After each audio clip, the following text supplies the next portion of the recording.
Selamat malam dan salam sejahtera buat Bapak Ibu, Saudara yang ada di rumah. Semoga semua ada dalam keadaan yang sehat-sehat dan kiranya Tuhan terus menjaga dan menyertai kita.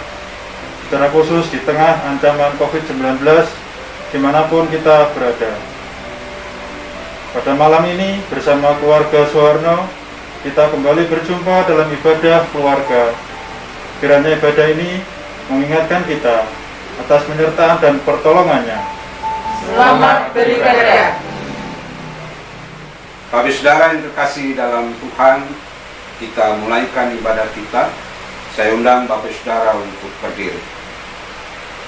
Kita bernyanyi dari Kidung Jemaat nomor 18, baitnya yang pertama.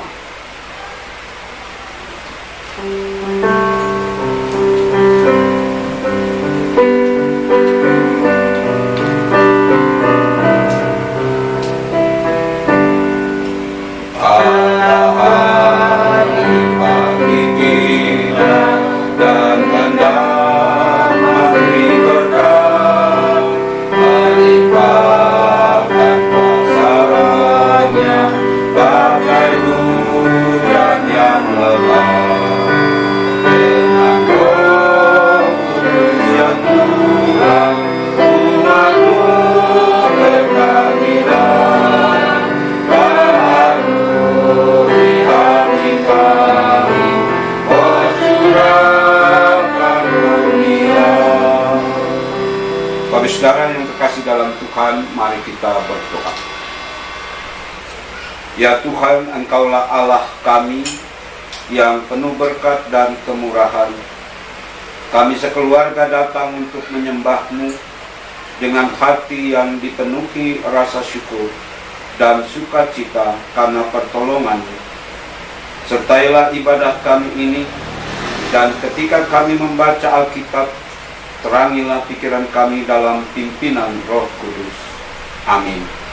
Dengan tetap berdiri Bapak saudara, kita membaca Alkitab dari kitab Hosea, pasalnya yang ke-11, ayatnya yang ke-5 sampai ayatnya yang ke-7.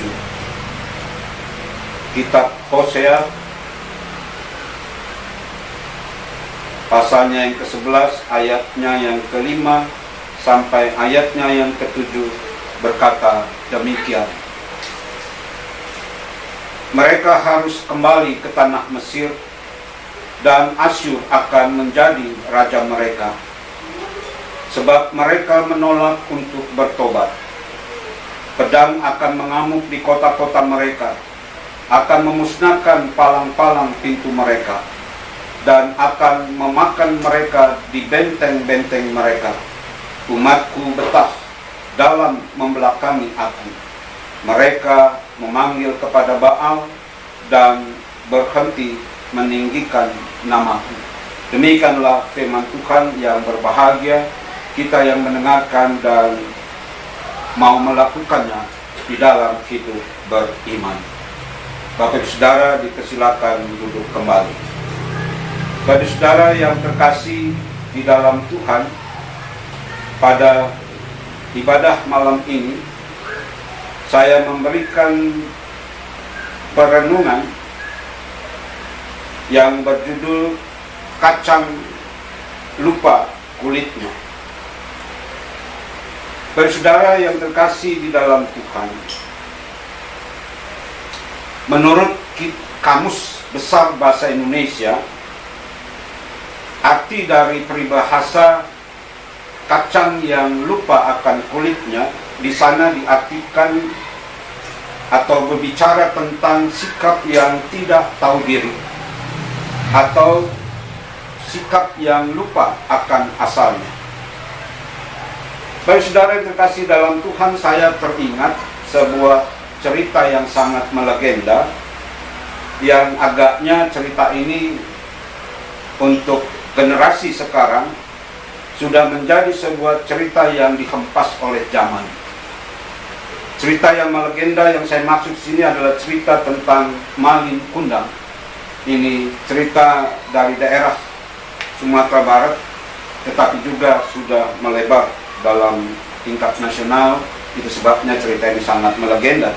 Tetapi sekali lagi Bapak Saudara, saya ingin katakan bahwa cerita maling kundang ini sudah jarang kita mendengarkannya, apalagi generasi kita.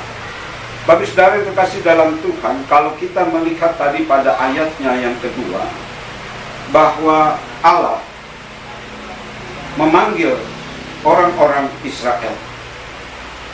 Tetapi Bapak Saudara yang terkasih dalam Tuhan, di dalam ayat 2 sekali lagi di sana dibacakan begini.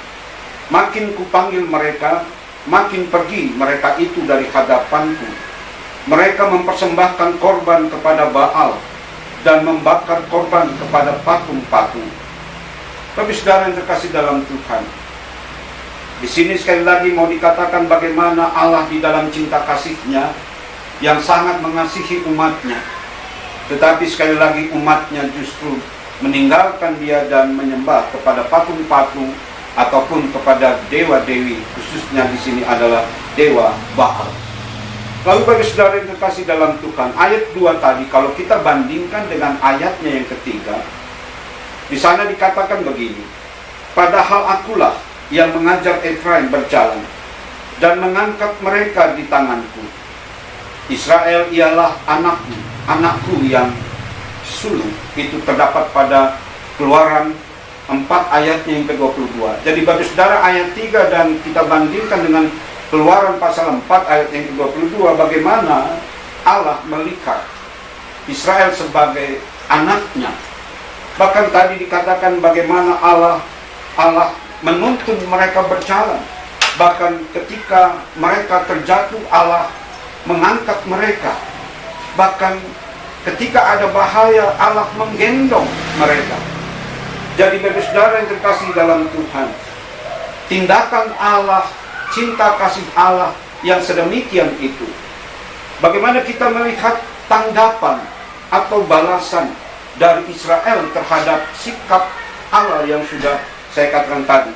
Bagi saudara, di sana dikatakan di pasal 10 ayat yang ke-1 bahwa di dalam penyertaan Allah, di dalam perjalanan Israel boleh mengalami berkat-berkat yang dari Tuhan. Dalam pasal 10 ayat 1 dikatakan bahwa mereka semakin banyak memiliki tanah. Tetapi sekali lagi, ketika mereka semakin memiliki banyak tanah, tapi sekali lagi mereka justru makin membuat lebih banyak lagi tugu-tugu atau patung-patung berhala. Inilah balasan bangsa Israel terhadap cinta kasih Allah yang sedemikian rupa tadi. Lalu Bapak Saudara yang terkasih di dalam Tuhan, mari kita bersama-sama mendengarkan keluh kesah Allah di dalam melihat kehidupan umatnya yang seperti itu. Ketika umatnya membalas cinta kasih-Nya, pertolongannya, dengan bagaimana Israel justru memperbanyak patung-patung dan menyembah dewa-dewi. Di dalam pasal 12 ayat 1, Bapak Saudara, kita lihat keluh kesah Allah. Di sana dikatakan begini, dengan kebohongan aku telah dikepung oleh Efraim, dengan tipu oleh kaum Israel, sedang Yehuda menghilang dari dekat Allah, dari dekat yang Maha Kudus yang setia.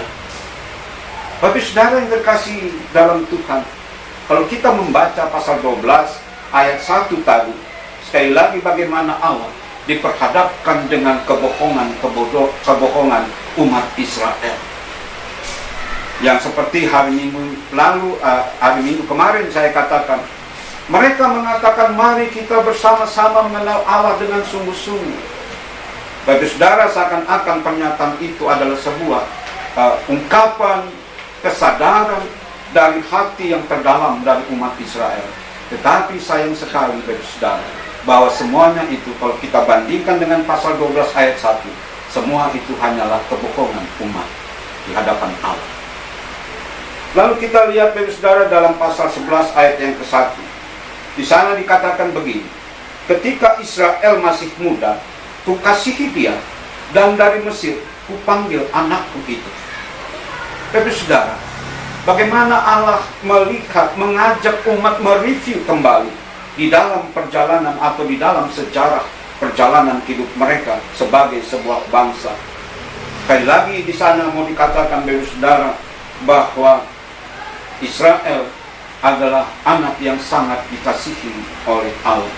Bahkan dari Mesir, bangsa Israel dibebaskan dari perbudakan dengan tangan Allah yang kuat, menolong umatnya keluar dari perbudakan. Tetapi sayangnya sekali lagi Bapak Saudara, Allah justru memperoleh kebohongan-kebohongan dari umat.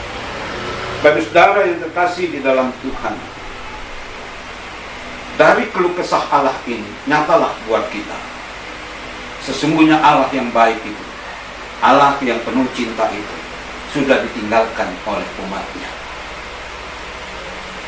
Mereka berkata, di dalam pasal 10 ayat yang ketiga, sebab kita tidak takut akan Allah. Dari ayat ini Bapak Saudara mau menunjukkan bagaimana sikap Israel yang sudah tidak lagi takut akan Allah. Kemudian kita bandingkan dengan ayat 7 dalam bacaan kita, Bapak Saudara. Di sana dikatakan, umatku betah dalam membelakangi aku. Mereka memanggil kepada Baal dan berhenti meninggikan namaku. Jadi Bapak Saudara, Allah sesungguhnya sangat mengerti penderitaan dan kesusahan umatnya. Di dalam cinta kasihnya Allah selalu mengulurkan tangannya. Tetapi sekali lagi bagaimana umat, mereka justru membelakangi Allah. Justru umat meninggalkan Allah. Dan mereka dikatakan mereka senang atau betah untuk membelakangi Tuhan. Bapak Saudara yang terkasih di dalam Tuhan. Lalu kalau tadi kita sudah melihat penolakan Allah yang ditinggalkan, maka sekarang kita melihat penolakan dari Israel. Bapak Saudara yang terkasih dalam Tuhan, sekalipun Allah telah menunjukkan kasih-Nya, tetapi Israel justru menunjukkan sikap yang menolak untuk bertobat. Jadi sekali lagi Bapak Saudara, ketika Allah memanggil, tapi justru Israel menolak untuk bertobat. Itu bisa kita lihat pada ayatnya yang kelima dalam bacaan kita tadi. Dan kedua Bapak Saudara, bahwa umat Israel tidak lagi meminta pertolongan Tuhan, tetapi justru lari meminta pertolongan kepada bangsa Mesir, yang menurut mereka secara politis Mesir dapat menolong mereka dari serangan Asyur. Tetapi Bapak Saudara, ternyata kekuatan Mesir tidak sanggup mengalahkan kekuatan Asyur, dan akhirnya Israel hidup di dalam kekuasaan Asyur dan hidup di dalam penderitaan. Bapak Saudara yang terkasih di dalam Tuhan, bagaimana Israel bisa datang kepada bangsa Mesir? Karena mereka menganggap bahwa keperkasaan Allah itu lebih rendah daripada kekuatan bangsa Mesir. Sesungguhnya Bapak Saudara, tindakan mereka meminta pertolongan kepada bangsa Mesir, sekali lagi seakan-akan mereka mensejajarkan kekuatan Mesir sama dengan keperkasaan Allah, yang sesungguhnya itu sebuah kesalahan besar di dalam keputusan umat pada saat itu. Yang nyata-nyata sekali lagi, justru mereka hidup di dalam penderitaan di bawah kekuasaan Asyur. Bapak Saudara yang terkasih dalam Tuhan, apa yang menjadi perenungan kita pada malam ini? Yang menjadi perenungan kita pada malam ini, yang pertama Bapak Saudara, kalau tadi saya mengangkat tentang cerita seorang maling kundang yang melupakan ibunya, itu adalah tindakan yang tidak tahu diri. Bagaimana seorang ibu yang membesarkan maling kundang, seorang ibu yang berjuang di dalam kehidupannya agar anak-anaknya memperoleh kehidupan. Tetapi maling kundang, ketika dia merantau dan pada akhirnya dia menjadi orang yang kaya raya, tetapi dia melupakan seorang ibu yang telah menuntun dia berjalan, yang telah mengangkat dia terjatuh, bahkan memperoleh kehidupan. Tapi maling kundang melupakannya. Tapi saudara, sekali lagi, itu adalah tindakan yang tidak tahu diri, atau tindakan seperti kacang yang lupa akan kulitnya. Yang kedua, saudara, bahwa demikianlah Israel menjadi sama dengan maling kundang. Dan ketika Israel menjadi sama dengan maling kundang, itu berarti bukan saja maling kundang menjadi anak yang durhaka kepada orang tua, demikian juga Israel menjadi durhaka terhadap Allah yang melahirkan bangsa Israel. Yang ketiga, saudara, kalau maling kundang menjadi patuh oleh karena kesombongannya, di dalam cerita yang sangat melegenda, lalu kemudian dalam Alkitab juga pernah diceritakan atau dikisahkan tentang seorang istri, yaitu istri dari Lot, di mana dia menjadi tiang garam. Karena di dalam pertolongan Allah ada satu persyaratan yang harus diingat oleh mereka. Jangan engkau melihat ke belakang lagi.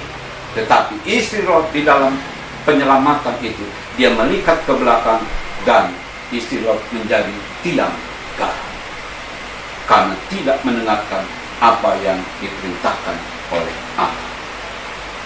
Lalu Bapak Saudara, bagaimana dengan kita?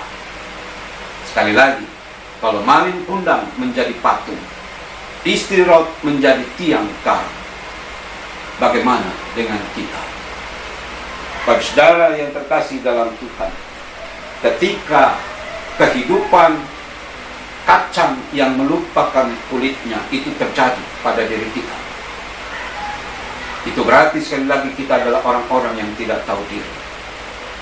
Secara khusus di dalam relasi kita dengan Tuhan, betapa banyak berkat-berkat Tuhan di dalam kehidupan kita. Dapatkah Bapak Saudara kita menghitung berkat-berkat Tuhan dalam kehidupan kita? Tetapi bagaimanakah sikap kita terhadap Allah?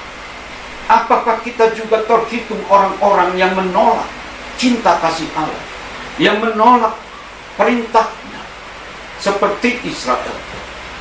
Ketika Israel merasa mereka ada di dalam kekuatan, mereka ada dalam kejayaan, justru mereka melupakan Tuhan.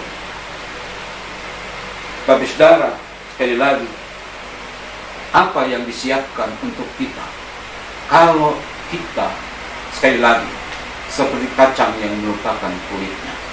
Bapak Saudara, yang disiapkan bagi kita adalah tiang gantungan.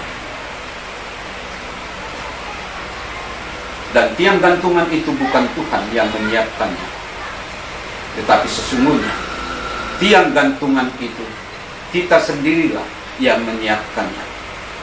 Karena persoalan kacang yang melupakan kulitnya di dalam relasi kita dengan Tuhan tercermin, tergambar dalam kehidupan Israel. Kota-kota Israel menjadi sunyi.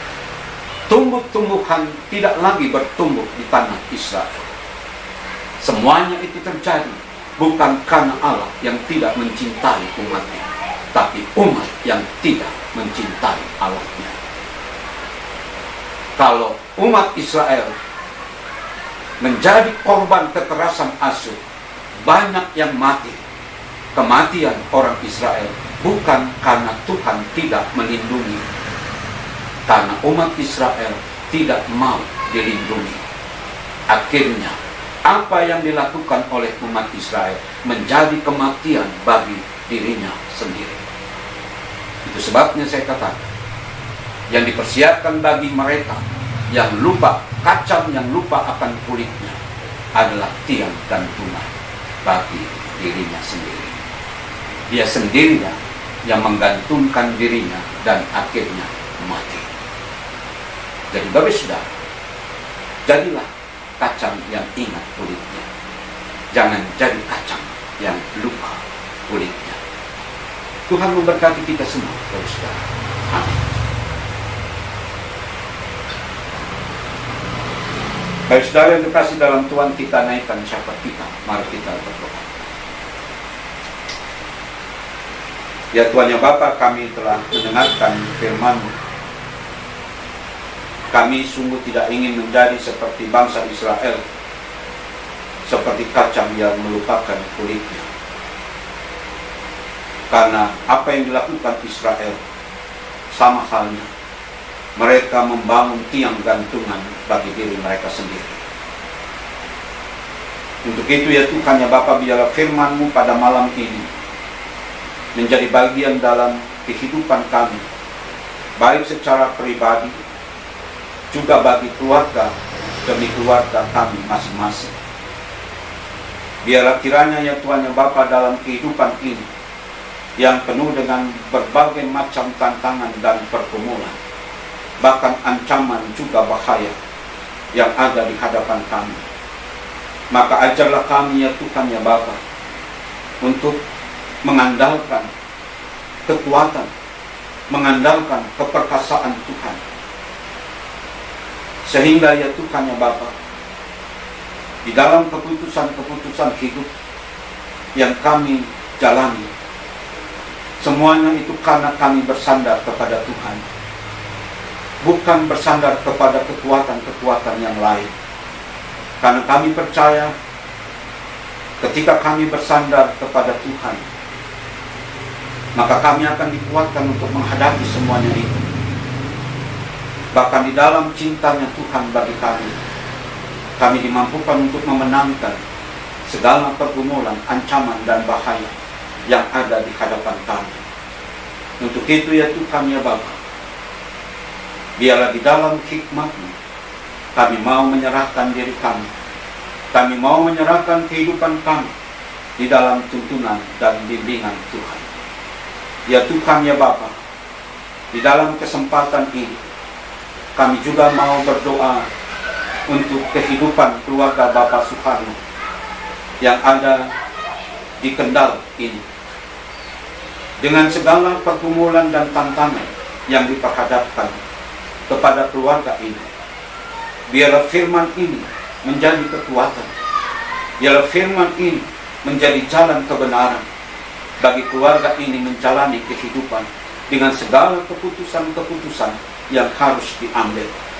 Untuk itu ya Tuhan ya Bapa, secara khusus bagi Bapak Suharno di masa-masa tuanya ini, biarlah kiranya Tuhan terus memberikan kesehatan kepadanya, memberikan hikmat kepadanya. Karena dengan hikmat itu, Bapak Suharno terus membimbing kehidupan rumah tangga dan keluarganya.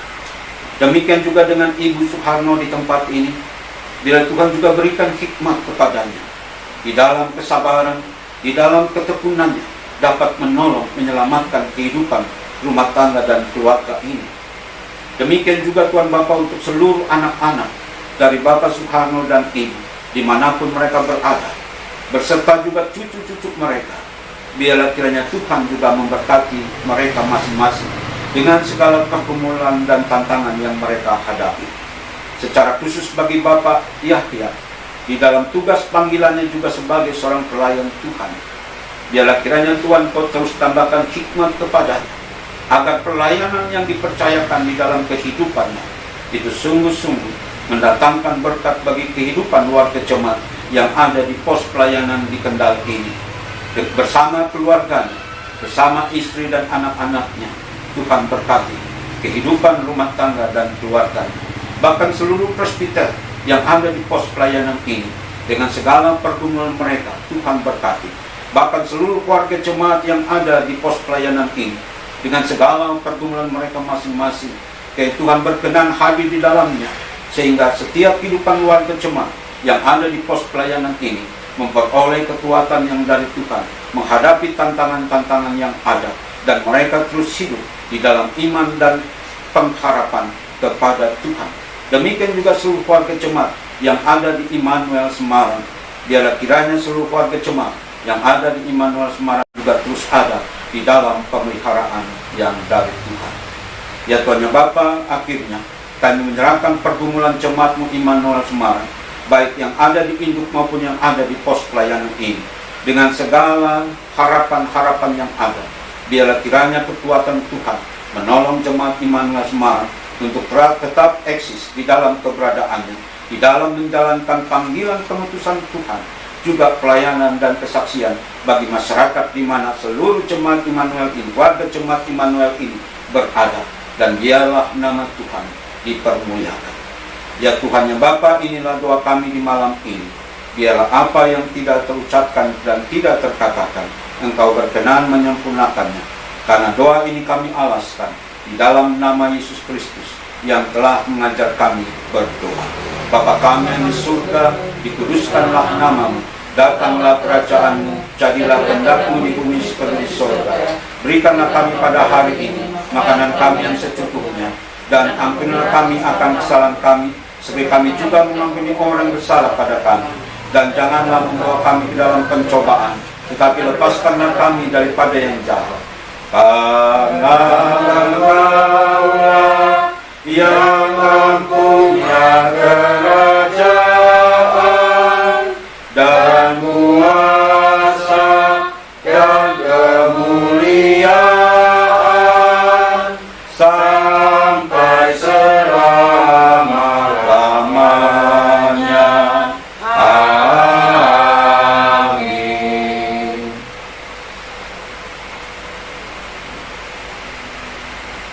Bagi saudara yang terkasih dalam Tuhan, kita diberi kesempatan untuk memberikan persembahan syukur kita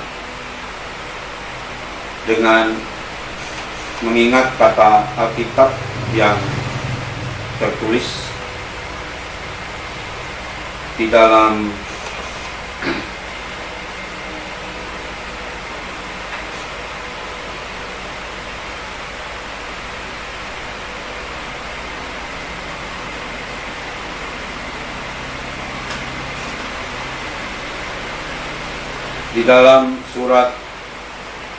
surat Efesus pasal 5 ayatnya yang ke-20. Surat Efesus pasal 5 ayatnya yang ke-20.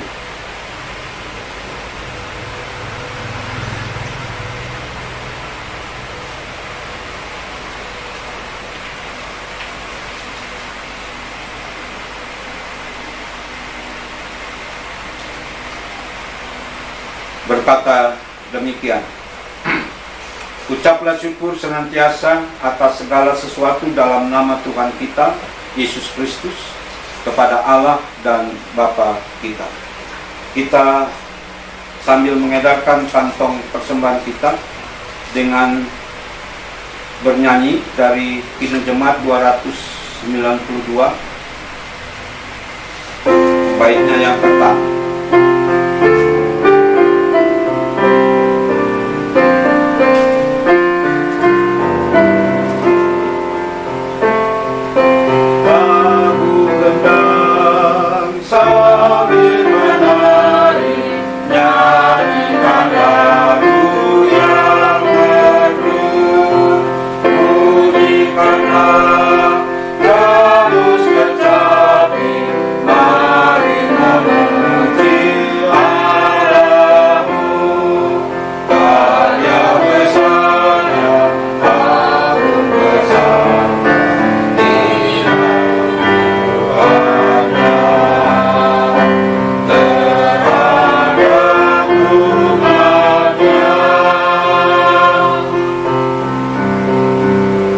Saudara yang dikasih dalam Tuhan, saya undang untuk berdiri. Mari kita naikkan doa persembahan kita dan sekaligus menjadi doa penutup dalam ibadah ini. Mari kita berdoa.